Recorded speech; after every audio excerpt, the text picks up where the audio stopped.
Oke, Assalamualaikum warahmatullahi wabarakatuh. Baik, di video kali ini saya akan menjelaskan materi dengan makul perkembangan peserta didik dengan materi pertama yakni multimedia intelligence, emotional intelligence, perkembangan moral dan spiritual, perkembangan bahasa, perkembangan sosial, dan yang terakhir adalah misbehave. Sebelum masuk ke pembahasan guys, perkenalkan nama saya Akbar, jurusan Pendidikan Olahraga dan Jasmani dengan nama Akbar NIM 193104047. Sebelum masuk ke pembahasan, check it out.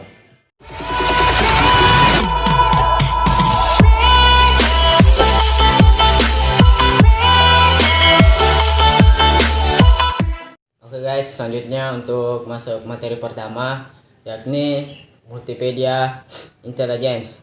Multimedia intelligence adalah kecerdasan yang terletak pada kemampuan seseorang untuk menyelesaikan masalah dan untuk menciptakan karya seni.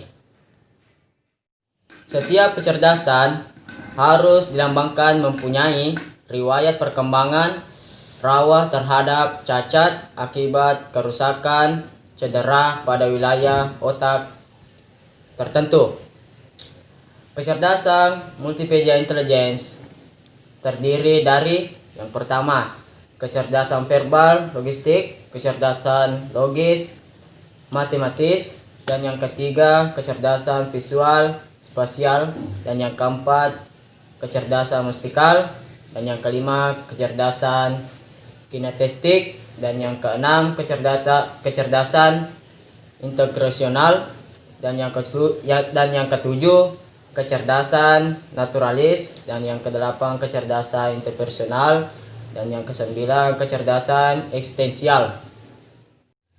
Dan yang kedua yakni materi emotional intelligence. Emotional intelligence adalah mempunyai kemampuan seseorang untuk menilai atau mengontrol emosi dalam dirinya sendiri atau orang lain yang ada di sekitarnya. Emotional intelligence adalah sangat mempengaruhi terhadap kemampuan belajar siswa dalam melakukan proses belajar mengajar.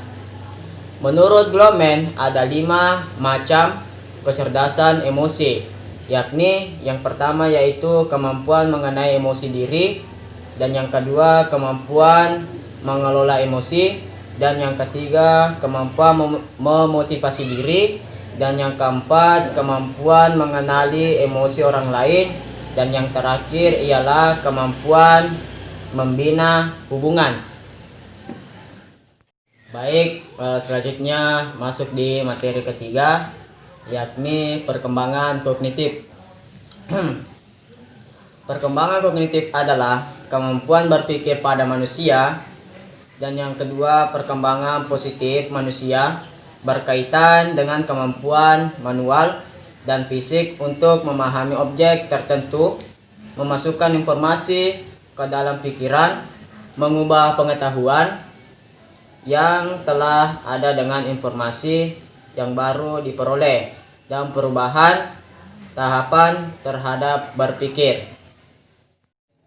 Oke, selanjutnya masuk di materi selanjutnya yaitu materi perkembangan kognitif. Perkembangan kognitif ialah Piaget membagi tahap perkembangan kognitif manusia menjadi yang pertama, tahap sensorimotorik antara usia 0 sampai 2 tahun, dan yang kedua yaitu tahap preoperasional dengan usia 2 tahun sampai 7 tahun, dan yang ketiga yakni tahap operasional konkret yaitu usia 7 tahun sampai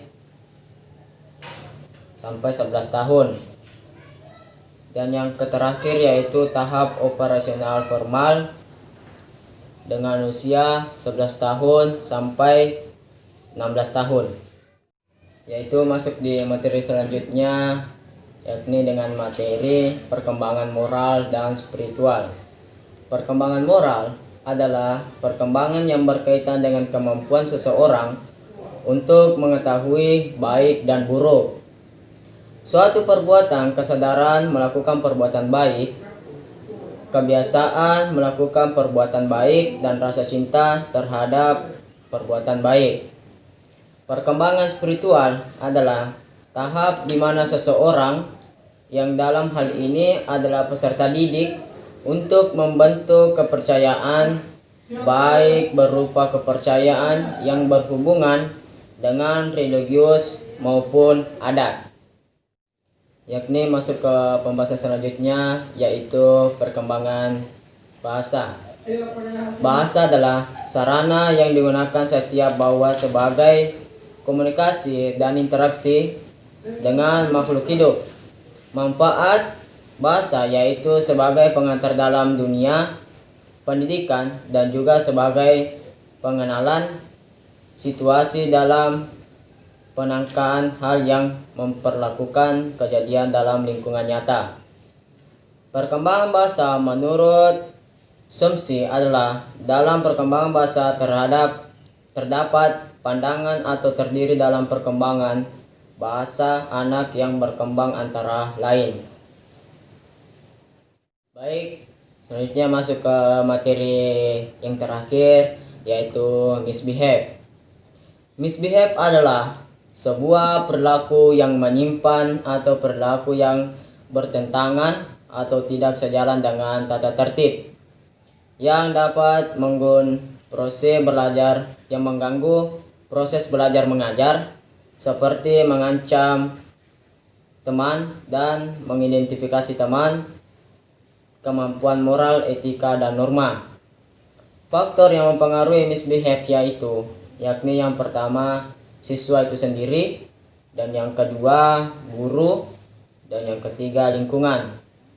Perilaku misbehave yang terjadi pada peserta didik yaitu disiplin positif, dan yang kedua reinforcement positif dan negatif, dan yang ketiga punishment positif dan negatif, dan yang keempat shaming, dan yang kelima time out.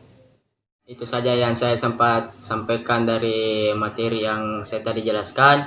Mudah-mudahan bermanfaat bagi teman-teman sekalian. Jika ada salah dari mulut saya, mohon dimaafkan.